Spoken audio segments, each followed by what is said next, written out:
This is Political Radar Pulse with Rhonda Sitnikow, where we explore the issues facing Northeast Wisconsin and beyond with insightful interviews and open discussions. Hey, all you political junkies, welcome to Political Radar Pulse, the best 30 minutes of unscripted and uncensored political talk you will hear all day. Today I'm joined via Skype by DACA recipient Gerardo Gonzalez. Gerardo recently graduated from his high school in Whitehall as class valedictorian. He's also currently enrolled in the radiography program at Western Technical College in La Crosse, Wisconsin. Welcome to the show. Thank you for having me. I'm glad to be here. So I just want to kind of preface why I have you here. I had someone send me a YouTube video of your graduation from last year, this past spring from high school, and I was pretty impressed with it. I think you have some interesting things to say in regards to what's happening currently with our immigration system right now, and specifically the situation with the possible DACA repeal. So let's start with your story in regards to the history of how long you've been in the U.S. and how you've arrived at where you're at, and anything else you want to include in that. Yes, I'm originally from Manalisco, Jalisco. It's close by Guadalajara, one of the bigger cities in Mexico. I moved here when I was 1 year old, so back in 2000. So I've been in the United States for 17 years, almost 17 years, because it was in the fall of 2000. It's been quite a journey. I started at a public school in Spencer, Wisconsin, and then at the age of 7, when I was in first grade, I think, I moved to Whitehall.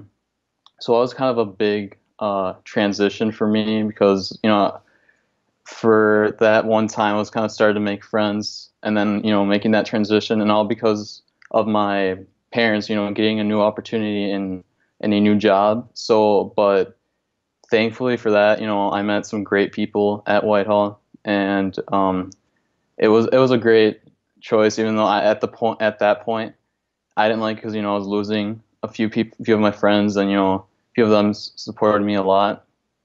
But Whitehall was a really great school, and a lot of great results. And so you obviously were brought over. How old did you say you were?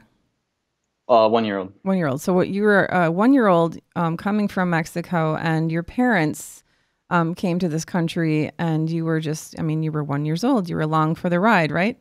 At 1 year old, you're not going to be like, yeah, I don't think so. This isn't going to happen. I'm just going to stick around, stay here. And so they clearly recognized that, there were more opportunities for them and for yourself as well to be able to come to this country and start going to school. And you had mentioned, and I want to bring that up because you had mentioned something in your commencement speech, that children over the age of 6 actually don't have access to public schools, that they actually have to pay for schools. Can you talk about that? Yes. Well, both of my parents actually didn't go past middle school when they were both young. Schools over there, I'm not sure. I'm getting a lot of comments on this in my YouTube video, because I guess I didn't really clarify in my speech like the current situation right now in Mexico. Mm-hmm. But when my mom and dad went to school, they had to pay like for uniforms, books, especially at that middle school to high school age, because there's more books, more things added on to that. But now I'm not sure what the situation is. But back then my mom didn't go to school, and she wanted to, but it just wasn't financially there. It really wasn't there. But now, and I included that too because she, the past year, she went to school to get her GED, and fortunately enough, she graduated last year, which was really, she kind of inspired me to add that in there to see that even if she didn't do it back then, she did it now, and just kind of to show that, education is still really important. Absolutely. Education is very important. And I think it's really an anchor for most people's lives in some form or another. So it's safe to say there wasn't a lot of access for public education in the city in Mexico when you were a child. So they recognized that, and they came to the U.S. And here you are. So with the situation, and let's kind of go back to saying, I guess what DACA is. A lot of people know already, but just in case you don't, it's deferred action for childhood arrivals. Correct? Yep. Okay, and I believe that is that what it is? I just want to make sure that that's right. Yes, I'm pretty sure. Okay, I don't want to misspeak. So in 2012, President Obama actually decided that he was going to work unilaterally and basically create DACA so that children of immigrants who came here, I always hate the term, but that's what people use, at no fault of their own, would be able to gain access to education and to work opportunities. And it was, a way to make them, I guess, legal. And apparently, there are people out there that were upset about that because they're saying it was unconstitutional, that it was, of overreach of power. How do you feel about what he did back in 2012? Obviously, you are a beneficiary of this, but what are your thoughts on that and the criticism that comes from the fact that they're saying it was a big, bad government overreach? What do you think about that? I think, what happened there was that he kind of begged Congress at that point to do something about it. But then when he saw that there really wasn't really anything going on there and they really weren't doing anything, that's when he stepped up, which then, yes, people were really mad about that. And now, they're going to the past. I'm seeing comments on social media saying like, yeah, whatever Obama did was like bad. It was like illegal. He did it unconstitutional. It was something that he shouldn't have never done, which I don't know. I think he did the right action because he asked Congress for it, but they didn't really give him anything. So he had to step up. Well, and sometimes, as we know, certain pieces of legislation that really reflect humanity can be called unconstitutional as well. I guess maybe just in general, like sometimes doing the right thing for people might be unconstitutional to some degree. There needs to be some checks and balances, but I feel like it was probably written on the wall that they weren't interested in doing anything. So then you have that situation. So flash forward to right now, Donald Trump, who is our president at the moment, he obviously is, I believe he campaigned on this. He is not a fan of DACA. So, as most people know at this point, he said he's given Congress 6 months to come to some sort of conclusion. I'm assuming he's hoping it'll be bipartisan. And otherwise he's going to repeal it. And that would be devastating for roughly around 800,000 immigrants. Just been looking at some of the numbers on this. It's unbelievable. The protections that you receive would be gone, right? Yeah, it would be all gone, which that would be really unfortunate because, these past 3 years with DACA have given me, a work permit so I could work. I've been working throughout the summer so I could save up for my college, and also given me, a social security number, a driver's license. I could get around from going home to college, going to work. But if it all ends, then I'm going to feel unsafe. And then the other thing, I didn't really have the fear of getting deported. I felt safe. But now with that happening, I feel really uncertain of everything, basically. Now, so what does this do with regards to your parents? How does that make them feel?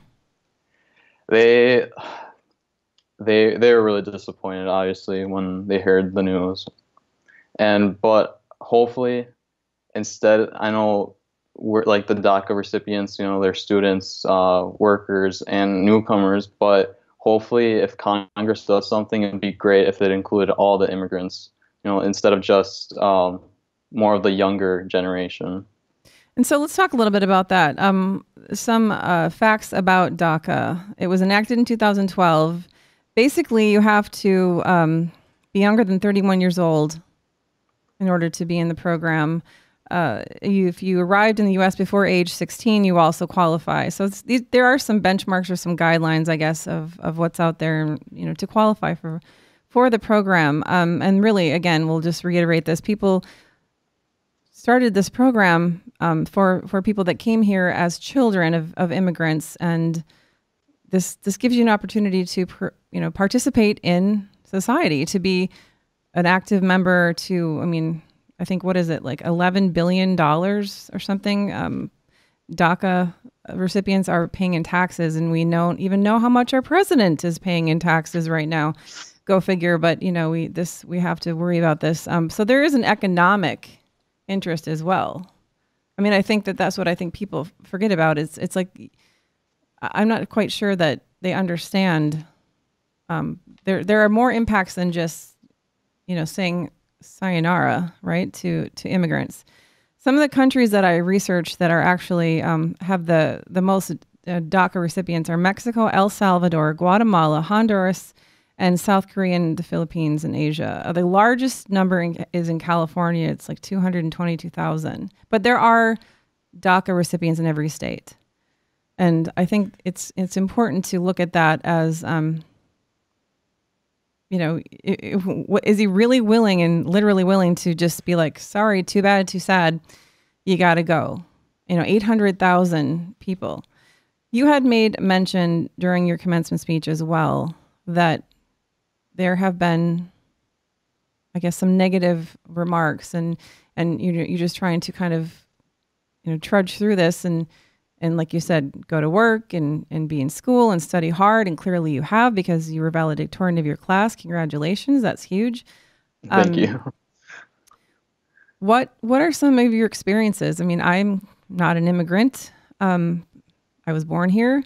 But what has it been like for you? It varies. It's from going to the store and seeing somebody that doesn't make like a great face at you just because, you might be from a different culture, or even on social media. That's, I think, because, being in 2017, it's one of the top ones, seeing all those racist comments, makes you just kind of want to ignore them for sure. And you mean the keyboard warriors, right? Those people. Yeah, the trolls, they tell them, just they're so brave in their basements. Yeah, I just try to ignore all those, and just going out in public sometimes and looking at people, and they kind of just, you can see their faces. You can tell that they're not, happy with who you are, and sometimes it's like you just want to get out of there, or even like, again, going to a store and, you're paying and they're being rude, or going to a restaurant and they're acting rude towards you. It's not something that, I don't like. And honestly, I don't think anybody would really like. Do you have friends that aren't, let me just ask you this. Do you have friends that actually aren't, haven't immigrated here, or are in a situation like you are in regards to immigration? Do they notice it? I think they do. I do have a few friends, and there's a town close by that there's a lot of Hispanics there, that I have a few friends from there. And I think especially that town, there's I feel when I go there, the American people don't look at you the same way as, you would like to, but I guess that's what it is. So how is this affecting your quality of life? I mean, you're in college, right? That's intense right there. So you have this situation that you don't really have any control over right now. What are you doing to deal with the stress of that? Sometimes you just have to ignore all the negativity and just keep going on with life. Just try to be as positive as possible. Sometimes you can't control those things, and you just be. You want to be just a positive person. Don't be negative against them, so they can see that you don't have to act in a bad way, to show who you really are. So since this development with Trump and the DACA situation, there's been some comments made from some congressional representatives, specifically Representative Steve King out of Iowa. He tweeted, and maybe you've seen this: former DACAs will make great Peace Corps volunteers in home countries. None would take more hardship on risk than we ask of Peace Corps. What do you think about that statement? So I don't know. There's Because what he some really wants you to people. do is he wants you to leave with all of your, education and information and be a good steward and go back to your country and, create a new path for people just based on that. Like, this is literally what he believes people can do. Like he's not really in support of keeping you in this country for that reason. What do you think about that?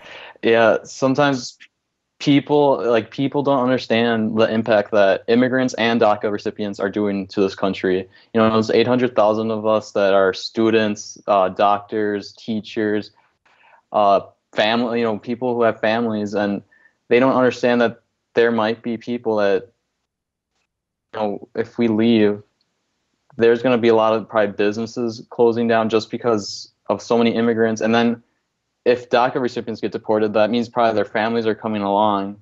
So that just adds on to the number. So, I mean, we do have, I'm just so people realize, there are DACA recipients serving in the military as well. John McCain made a mention of that this past weekend, that's what are we going to do? We're just going to get rid of these people and just say, thank you for serving for your country that you've been living in for how long? See you later. I mean, right. I mean, it would be an interesting and I believe devastating impact to do something like that. So with regards to, the next 6 months, and personally, I don't think it should take more than 6 hours to hammer out something. I mean, for all intensive purposes, we know what has to be done. So in this time period, are you just doing your thing? You're going to work, you're in school. Are you calling your representatives to make sure that they understand the importance of keeping something like this in place? Have you done that yet? Because I feel like that's something that, there is power in that. Yes, actually, my mom just texted me yesterday that this friend of hers got this group together that they're gonna send, I think, a letter to a congressman and actually call him personally. And I actually sent the other day an email because I signed up for this scholarship for DACA recipients a while back, and they emailed me if I could kind of send my story so they could share it with. Actually, I don't think it was a Wisconsin congressman. I think it was from Oregon, but it's still something that I could share with them. Well, I mean, you're in the U.S. It's like your congressman. Really, I mean, if I when I'm serious about something, I email all of them. Not just my representative, because I just think they need to hear from as many people as they can. So I would definitely, that anytime there's an issue that's important, and obviously this is very important to you and your family as well, and friends that you might have, you definitely want to get out there and, get on the horn and let them know, this is what I'm doing. I live here. I'm a human being. I have a family. I have a history. What does that feel like if you've never, because I mean, how many times have you been there since you've been living in the U.S.? You were 1 year old. How many times have you actually gone back to visit? 0. I haven't been back. Okay, so you've never been back to the country you're born in. You came here when you were 1 year old. So this is your country, right? To some Basically, degree. yes. I mean, this is what you know, and this is your comfort level, and this is your roots are here, really, if you think about it. I mean, I just... Yeah. You're 1 year old. So the logistics of that is it's interesting that we can just look at someone as a number within a 1 year old child can just become obsolete to really, and not really matter. Like they're not a human being. It's crazy. So do you have any last thoughts on this at all? Is there anything that, do you have any plans to make any more videos about this? Or, I mean, are you, you're kind of speaking up now, and this is what happens, right? You speak up once and people hear you and think you have something to say, and then they want you to speak a little louder. So have you had any more opportunities to do that? Not yet. I'm planning on, doing the calls and emailing representatives and congressmen so they can see my story and see what all the DACA recipients were going through, and just see what they're going to lose if they don't come up with anything. But I think we all just need a little bit of patience and hope, obviously, and hope that there's something new that's going to come with us. And sometimes I say that sometimes taking a step backwards is for the better good, because when we come back, it's going to give us a better result. And do you feel that way? I mean, do you have faith that Congress will come through within the 6-month period and they'll do what they need to do for people of DACA? I think this time I'm going to have faith in them, because just with all the movement people are doing, all the protests and rallies, I feel like this is just the perfect timing, or not the perfect timing, but like the perfect moment for them to do something, to step up. And because really what Trump did was really cruel. It'll probably go down in history as one of the cruelest things he's done. Mm-hmm. But I really have hope in Congress that they're going to do something. As do I. So let me ask you one more question. How many times how old are you? 18. In your 18 years, have you ever personally been asked about the status of your immigration? It hasn't been many times. Some friends are like, so what are you like? Are you from here? Are you from there? But it's... But have they literally ever said, okay, are you legal? Are you, and have they ever inquired about your status? Yes. At some points, yes. They're like, wait, are you from here? And especially like my last year, when like my senior year in high school, when I couldn't sign up for scholarships, when I couldn't receive the school gives out a Victorian scholarship, and I didn't receive that because of my citizenship status. Okay. Wow. Well, obviously it's going to be an interesting 6 months, I guess. I personally don't see him giving them 6 months, but in the next, really, it's going to be the next, we're in an election cycle right now as well. And maybe I'm sure that has a lot to do with timing, but I truly appreciate what you're doing, speaking out and being brave, because it's not easy to do. I mean, you do invite criticism, and when you do these things, I definitely feel that way for different reasons from myself. But again, thank you so much. Good luck to you. We'll be wondering about what's happening there. And again, for your time today and Skyping with us and being able to tell your story. Well, thank you very much. It was really an awesome opportunity being here. Good. I hope there'll be more for you. Thank you. So for show notes, go to politicalradarpulse.com/22. If you are watching this episode on YouTube, like, subscribe, and don't forget to hit the bell to get notifications. And for more great political content, check out Political Radar Echo. If you'd like to support this show, you can go like the show on Facebook, join the Political Radar Echo community group on Facebook, and you can buy shirts and other merchandise at politicalradar.com/shop. Thank you for tuning in. Thank you for watching Political Radar Pulse. To ensure that you'll never miss an episode, subscribe on YouTube or your favorite podcast app. To check out more episodes of Political Radar Pulse, visit politicalradarpulse.com or connect with us on Facebook or Twitter.